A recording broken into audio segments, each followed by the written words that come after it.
Hello everyone, this is Rajat Chaudhary and welcome to our YouTube channel Innovative G Edu Point। तो चलिए हम आ गए हैं last moment exam preparation accounts objectives के last वाले unit पर। ये जो हमारा लास्ट वीडियो है इस पर, इसके बाद में मैं आपको एक कंबाइंड वीडियो दूंगा जिसमें कि इन पांचों वीडियोस को ऐड करके जोड़ करके, जिसमें चैप्टर फर्स्ट से लेकर के 14 तक के सारे ऑब्जेक्टिव्स होंगे। ठीक है, यहाँ पे हम 12, 13, 14 के ऑब्जेक्टिव्स को डिस्कस करने जा रहे हैं। उससे पहले मैं स्पेशल थैंक्स देना चाहूँगा उन सभी स्टूडेंट्स को जिन्होंने अपने फ़ायदे के साथ साथ ये भी ज़रूरी समझा कि ये किसी और के भी काम आ सके, और उन्होंने व्हाट्सअप स्टेटस पर डालकर मेरे इस वीडियो को प्रमोट किया ताकि और बच्चों का भी भला हो सके। उन सभी बच्चों को एक बार फिर स्पेशल थैंक्स। मैं एक बार उनके फटाफट नाम ले लेता हूँ। इनमें है कुनाल गोरले, मुस्कान वाधवानी, अंजलि सूरजवानी, राहुल मिश्रा, प्रिंस पटेल, कावेरी गर्गे, उजाला खोलपे, अमन कश्यप, शिवा साहू, जय यादव और स्नेहा पालीवाल। अगेन उन सभी को बहुत बहुत धन्यवाद, और आप लोगों का भी बहुत बहुत धन्यवाद जिन्होंने मेरी इस वीडियो को देखा। तो चलिए स्टार्ट करते हैं हमारे इस वीडियो को। चैप्टर 12 के ऑब्जेक्टिव्स को हम डिस्कस करने जा रहे हैं। The main objective of analysis of financial statement is, देखिए जो आपका वित्तीय विवरण होता है, फाइनेंशियल स्टेटमेंट होता है, इसका मुख्य उद्देश्य क्या होता है? इसका मुख्य उद्देश्य होता है conversion of complex figure into simplest figure. किसी भी डिफिकल्ट डेटा को, किसी भी कठिन डाटा को जो है सिंपल डेटा में कन्वर्ट करने के लिए। ठीक है, जैसे फॉर एग्जांपल आपकी सेल हुई थी 10 लाख। अब 10 लाख बताने से अच्छा आपने सीधे ये बता दी कि अगर मैंने 1 करोड़ रुपए लगाए थे तो मुझे 10 लाख रुपए की सेल हुई, दैट मीन्स 10% प्रॉफिट हुआ, ये आपने बता दिया। तो ये सिंपल डेटा होता है, ये इसका ऑब्जेक्टिव होता है। ठीक है, अब जो आपका फाइनेंशियल स्टेटमेंट होता है ये जनरली या तो परसेंटेज में शो किया जाता है या फिर रेशियो फॉर्म में, ये ज़्यादा प्रचलित है, मतलब ये दोनों। ठीक है, changes are disclose in percentage and ratio, ज़्यादातर ये होता है।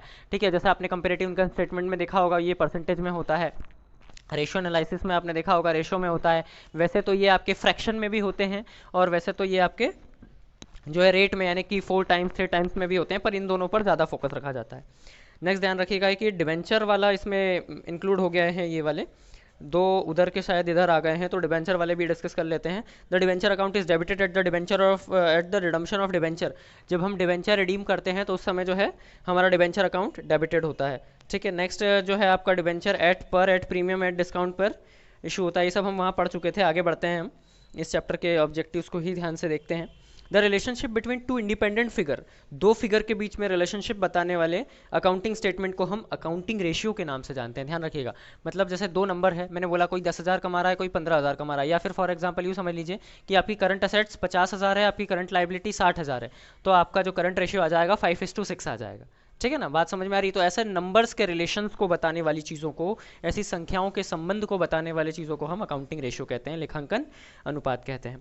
अच्छा, करंट रेशियो का आइडियल रेशियो होता है 2:1। मैं आपको एक बार फटाफट करंट रेशियो का फॉर्मूला भी याद दिला दूं। करंट रेशियो का फॉर्मूला आपको पता है, current assets upon current liabilities. अच्छा, करंट असेट्स को क्या होते हैं ये भी आपको शॉर्ट में रिवाइज करा दूं, क्योंकि यह हो सकता है ऑब्जेक्टिव में पूछ ले कि व्हाट इज करंट असेट्स। तो दोज असेट्स, वो ऐसे असेट्स जो 1 साल के अंदर अंदर कैश में कन्वर्ट हो सकते हैं, नगद में कन्वर्ट हो सकते हैं, उसे हम आपका करंट असेट्स कहते हैं। और इसमें क्या क्या आता है, तो देखिए करंट असेट्स में आता है cash in hand, cash at bank, bill receivable, bills payable, sorry bills payable नहीं, cash in hand, cash at bank, bill receivable. ठीक है, इसके अलावा आपका डेटर्स। ठीक है, इसके अलावा प्रीपेड एक्सपेंसेस, ये सारे आपके करंट असेट्स हैं। करंट लाइबिलिटी की फटाफट बात बता देता हूँ मैं, तो करंट लाइबिलिटी में आता है आपके bills payable, bank overdraft, creditor, ठीक है, short term bank loan, outstanding expenses, ये करंट लाइबिलिटीज़ में आ जाते हैं। अब आ जाते हैं अपन आइडियल रेशियो पे। तो आइडियल रेशियो को ध्यान रखिएगा, दो और नाम से जाना जाता है हिंदी में। Ideal ratio, sorry, liquid ratio पे आ जाते हैं हम। लिक्विड रेशियो को दो और नाम से जाना जाता है। लिक्विड रेशियो को कहा जाता है क्विक रेशियो और एसिड टेस्ट रेशियो, दो नाम से जाना जाता है, क्विक रेशियो और एसिड टेस्ट रेशियो। हिंदी में से एक ही नाम से कहते हैं कि क्विक रेशियो को तरल रेशियो। ठीक है, इसको तरल अनुपात के नाम से जाना जाता है, और इसका आइडियल रेशियो होता है 1:1। अब देखिए आइडियल रेशियो मतलब ये होता है कि लगभग ये इतना हो तो आपके बिजनेस की कंडीशन अच्छी मानी जाती है। ठीक है, चलिए बढ़ते हैं आगे हम। फिर बोला अकाउंटिंग रेशियो इग्नोर्स। अब देखिए अकाउंटिंग रेशियो जो है ये सिर्फ और सिर्फ, मैंने अभी आपको बताया कि रेशियो मतलब होता है दो नंबर्स का रिलेशन, मतलब ये सिर्फ और सिर्फ नंबर्स को ही शो करता है, सिर्फ और सिर्फ क्वांटिटेटिव यानी कि संख्यात्मक फैक्टर का ही ध्यान रखता है। इसके अलावा ये जो भी क्वालिटेटिव फैक्टर्स होता है उन्हें अवॉइड करता है। तो उन्होंने बोला इग्नोर किस चीज़ को करता है, तो ये इग्नोर करता है क्वालिटेटिव फैक्टर्स को। ठीक है, जो ऐसी चीज़ें जिनका संख्याओं से कोई संबंध नहीं है, उन सारी चीज़ों को ये इग्नोर कर देता है। फॉर एग्जाम्पल लेते हैं, उदाहरण लेते हैं अपन कि एक व्यक्ति ने जो है उसकी इफिशियंसी में वृद्धि हुई, मतलब वो जो है पहले अगर 10 काम करता था तो अब 12 काम कर पाता है, तो उसकी इफिशियंसी का ये कोई भी रिकॉर्ड नहीं रखा जाता, सिर्फ इस बात का रिकॉर्ड रखा जाता है कि अब असेट्स कितने हैं, अब लाइबिलिटीज़ कितने हैं, प्रॉफिट कितना हुआ, अब सेल कितना हुआ, और इन सारे क्वालिटेटिव चीज़ों पर ध्यान नहीं रखा जाता है अकाउंटिंग रेशो में। ठीक है, नेक्स्ट बात करते हैं हम कॉस्ट ऑफ गुड्स सोल्ड का फॉर्मूला। अब देखिए जनरली क्या है, कॉस्ट ऑफ गुड्स सोल्ड का फॉर्मूला जो है आपके बहुत सारे होते हैं, 3 फॉर्मूले होते हैं बेसिकली, लेकिन अगर आपसे फिल इन द ब्लैंक्स में ये वाला पूछे कि सेल्स माइनस, तो ग्रॉस प्रॉफिट ही लिखिएगा आप। ठीक है, सेल्स माइनस ग्रॉस प्रॉफिट। ठीक है, ये आपका कॉस्ट ऑफ गुड्स सोल्ड का फॉर्मूला होता है। COGS मतलब कॉस्ट ऑफ गुड्स सोल्ड, बेचे गए माल की लागत। ठीक है, इसके अलावा कौन कौन से फॉर्मूले होते हैं वो भी मैं आपको शॉर्ट में याद दिला दूँ। वो वाला होता है आपका ओपनिंग स्टॉक प्लस परचेस, ठीक है, प्लस ऑल डायरेक्ट एक्सपेंसेस वो माइनस करके, और अपन ने सेल्स में से माइनस कर लिया, वो होता है। ठीक है, बढ़ते हैं आगे हम। फिर अपन बात करते हैं कि बैंक ओवरड्राफ्ट को क्या माना जाता है। तो बैंक ओवरड्राफ्ट को आपकी करंट लाइबिलिटी मानी जाती है, मतलब चालू, इसका चालू दायित्व माना जाता है, ये ध्यान रखिएगा। ठीक है, नेक्स्ट जो है आपका 11th नंबर का जो है ratio two find out the capacity of paying long term loan. आपका जो लॉन्ग टर्म लोन होता है, मतलब दीर्घकालीन ऋण जो होता है, उसे पे करने के लिए, उसका भुगतान करने के लिए जो रेशियो होता है, उस रेशियो को हम कहते हैं सॉल्वेंसी रेशियो। ठीक है, उसे क्या कहते हैं, सॉल्वेंसी रेशियो। ठीक है, बढ़ते हैं आगे हम। करंट रेशियो जो है वो क्या शो करता है, तो करंट रेशियो शो करता है शॉर्ट टर्म फाइनेंशियल साउंडनेस। ठीक है, शॉर्ट टर्म फाइनेंशियल साउंडनेस मतलब होता है कि लघु अवधि के लिए आपकी वित्तीय क्षमता को बताता है ये। ठीक है, वित्तीय क्षमता को बताने से मतलब ये है कि आपकी क्षमता है कि नहीं, आपकी कैपेसिटी है कि नहीं सामने वाले से जो आपने पैसे लिए उसे चुकाने की, और वो भी शॉर्ट टर्म के लिए। शॉर्ट टर्म बोले तो less than 1 year, long term बोले तो मोर देन 1 ईयर। ठीक है, बढ़ते हैं आगे। Ability of a company to make profit can be find out through profitability ratio, मतलब कि एक ऐसा रेशियो जो कि आपको ये बताए कि कंपनी लाभ कमाने के लिए कितना सक्षम है, ऐसे रेशियो को प्रॉफिटेबिलिटी रेशियो यानी कि लाभ अनुपात कहते हैं। ठीक है, नेक्स्ट आगे बढ़ते हैं हम। फिर है हमारा cash flow statement is related to. Cash flow statement किस चीज़ से रिलेटेड होता है, तो ध्यान रखिएगा कैश फ्लो स्टेटमेंट जो है आपके शॉर्ट टर्म फाइनेंशियल नीड्स से रिलेटेड होता है। शॉर्ट टर्म क्यों बोल रहा हूँ मैं, देखिए ये जो है आपके लघु अवधि के लिए, लघु अवधि के वित्तीय आवश्यकताओं के लिए होता है। ऐसा इसलिए क्योंकि देखिए सारी चीज़ें सिर्फ कैश पर डिपेंड नहीं करती है, आपके पास अवेलेबिलिटी ऑफ कैश है, ये सिर्फ शॉर्ट टर्म के लिए होता है जब तक कैश अवेलेबल है, लेकिन बाकी चीज़ें जो है वो सब लॉन्ग टर्म के लिए भी होती है, जैसे क्रेडिटेबिलिटी भी लॉन्ग टर्म के लिए होती है। इसलिए ध्यान रखिएगा यहाँ पे कि कैश फ्लो स्टेटमेंट जो है ये सिर्फ और सिर्फ short term availability, short term financial needs को बताता है कि इस वक्त हमारे पास अगर कैश मौजूद है तो हमारा काम हो सकता है, अदरवाइज नहीं हो सकता है। तो इसलिए यहाँ पे आया है शॉर्ट टर्म फाइनेंशियल नीड्स। ठीक है, यानी कि लघु अवधि के लिए वित्तीय आवश्यकताओं को पूर्ति करने का काम करता है हमारा कैश फ्लो, उसका ध्यान रखता है।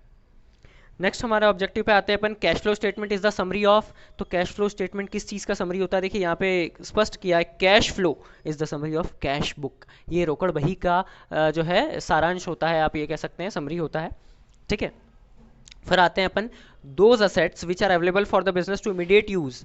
ऐसी संपत्तियां जो कि आप कभी भी उठाकर यूज कर सकते हो, ऐसी चीज़ों को क्या कहते हैं, तो ऐसी चीज़ों को या तो आप कैश कह लो, कैश तो आप कभी भी उठा के यूज कर सकते हो, या कैश इक्विवेलेंट, हिंदी में बोले तो रोकड़ या फिर रोकड़ तुल्य। कुछ ऐसी चीज़ें भी होती है जो कि आप कैश के बदले दे करके और उसे यूज कर सकते हो, उन्हें हम कहते हैं कैश इक्विवेलेंट्स।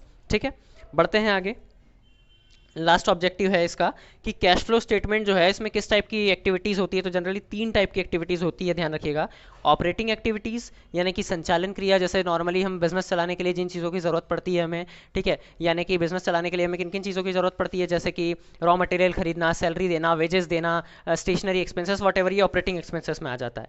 फाइनेंसिंग एक्टिविटीज़ की बात करें तो देखिए फाइनेंसिंग एक्टिविटीज़ में आता है लोन लेना, लोन देना, ठीक है, शेयर इशू करना, डिबेंचर इशू करना, इंटरेस्ट मिलना, ये सारी चीज़ें फाइनेंशियल एक्टिविटीज़ में आता है। इन्वेस्टिंग एक्टिविटीज़ में आप बात करें तो इन्वेस्टिंग एक्टिविटीज़ में वो चीज़ें आती है जहाँ पे आप कहीं इन्वेस्ट करते हैं। फॉर एग्जांपल आपने किसी दूसरी कंपनी के शेयर इशू परचेस कर लिए, दूसरी कंपनी के डिबेंचर परचेस कर लिए, वहाँ से आपको इंटरेस्ट मिला, वो सारे आपके इन्वेस्टिंग एक्टिविटीज़ में आते हैं। कैश फ्लो की बात और आपको एक बार शॉर्ट में बता दूँ तो कैश फ्लो में हमने जैसे कि हमारा वीडियो मैंने आपको बना कर दिया भी था, उसमें आपको बताया था कैश फ्लो में क्या होता है, जितना भी इनफ्लो हुआ, जितना भी पैसा आया उन सभी को ऐड कर देते हैं, और जितना भी पैसा गया उन्हें सभी को हम लेस कर देते हैं। ये सारी चीज़ें इसमें होती है। ठीक है, इसके अलावा भी अगर आपको ऑब्जेक्टिव से किसी भी पॉइंट पे अगर डाउट होता है तो आप मुझसे मेरे कमेंट सेक्शन में लिख करके कांटेक्ट कर सकते हैं। ठीक है, और फिर भी अगर आपका डाउट सॉल्व नहीं होता है तो इवन आप मेरा स्टूडेंट हैं चाहे नहीं है, आपने मुझसे कभी पढ़ा है चाहे नहीं है पढ़ा हो, आप मुझे इस नंबर पर कॉन्टैक्ट करके आप अपना डाउट आप पूछ सकते हैं एग्जाम से पहले, और मैं इससे पहले जो है आपको इस पर इसका एक पूरा कंपाइल्ड वीडियो, पूरा कंबाइंड वीडियो बनाकर दे दूंगा। जितने मैंने ये 5 पोर्शन में बनाए इनको एक कंबाइंड वीडियो अभी आपको विद इन 10 to 15 मिनट्स आपको इसका कंबाइंड वीडियो मिल जाएगा। जिससे कि क्या होगा, आप एग्जाम में कल जब आप 10 तारीख को एग्जाम देने जाएंगे तो आप सुबह सुबह एक बार अगर आपने पूरी कंबाइंड वीडियो पढ़ ली तो आपको सारी चीज़ें जो आपने अकाउंट में पढ़ी है वो आपको तरोताज़ा हो जाएगी और सारे कंसेप्ट आपके क्लियर हो जाएंगे। ठीक है, तो best of luck for your examination and I am waiting for your doubts. अगर आपके कोई डाउट है तो आप मुझे कांटेक्ट करके और अपना डाउट्स क्लियर कर सकते हैं। Thank you.